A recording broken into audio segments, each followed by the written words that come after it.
আলহামদুলিল্লাহ আল্লাহ তাআলার দরবারে লাখ কোটি শুকরিয়া আদায় করি যে মহান রব্বুল আলামিন আমাকে এবং আপনাদেরকে সকলকে ভালোবেসে মায়া করে একটি দিনী প্রতিষ্ঠানে আসার এবং বসার তৌফিক দান করেছেন। এই জন্য সেই মহান রব্বুল আলামিনের দরবারে লাখ কোটি শুকরিয়া আদায় করি। সকলে বলি আলহামদুলিল্লাহ। আবার বলি সকলে আলহামদুলিল্লাহ।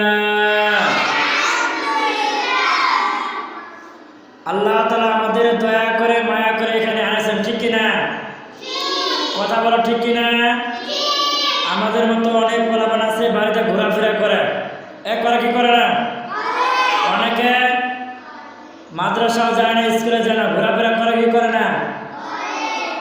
অনেকে স্কুলে গেছে, অনেকে বাড়িতে ঘোরাফেরা করে, কিন্তু আল্লাহ তাআলা তাদের মাদ্রাসা আসতে কবুল করে না। এই জন্য মাদ্রাসা আসতে পারে নাই। আসতে কি?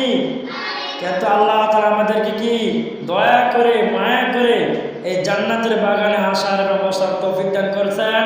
এই জন্য সেই মহান মুনিবের দরবারে আরেকবার শুকরিয়া আদায় করে সকলে বলে আলহামদুলিল্লাহ। এর সাথে দুরূদ ও সালাম সাইয়্যিদুল মুরসালিন খাতামুন নবীন রাহমাতুল লিল আলামিন, যেই নবীকে সৃষ্টি না করলে আসমান জমিন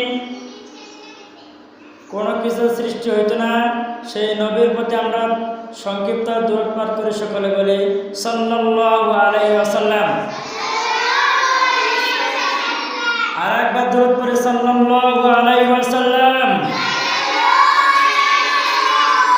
মুখের আওয়াজ নাই, একটু জোরে চিল্লায় বলো সাল্লাল্লাহু আলাইহি ওয়াসাল্লাম।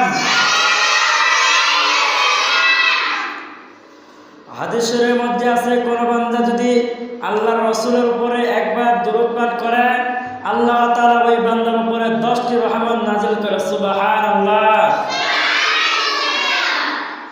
তার নবীর উপরে দরুদ পড়া, বেশি বেশি দরুদ পড়া লাগবে কি লাগবে না? এই সবাই চিল্লায় বলো লাগবে কি লাগবে না? এই জন্য আমরা মাদ্রাসায় এখানে আসতে পেরে বসতে পেরে খুশি না বেজার? খুশি। তো আমরা মাদ্রাসায় আসছি পড়াশোনা করার জন্য। কি করার জন্য আসছি?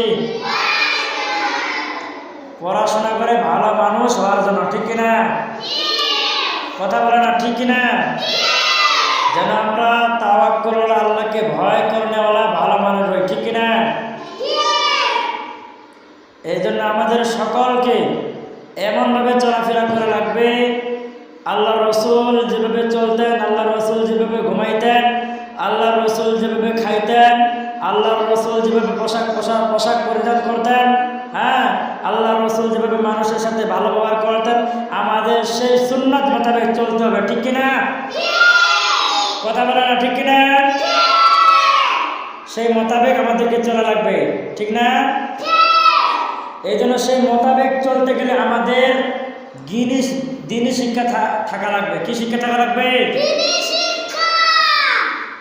আল্লাহ রাসূল হাদিসের মধ্যে বলেছেন, তোমার পড়ছো না, খায়রুকুম মান তাআল্লামাল কুরআন ওয়া আল্লামা। পড়ছো কি পড়ছো না? এই হাদিসের অর্থ কি? তোমাদের মধ্যে সর্বোত্তম ওই ব্যক্তি যে কোরআন মাজিদ শিক্ষা করে এবং অপরকে শিক্ষা দেয়। আরেকটা হাদিস আমরা পড়ছি, দ্বীনি ইলম শিক্ষা করার পর, যেমন হাদিসটা আরবিটা কি?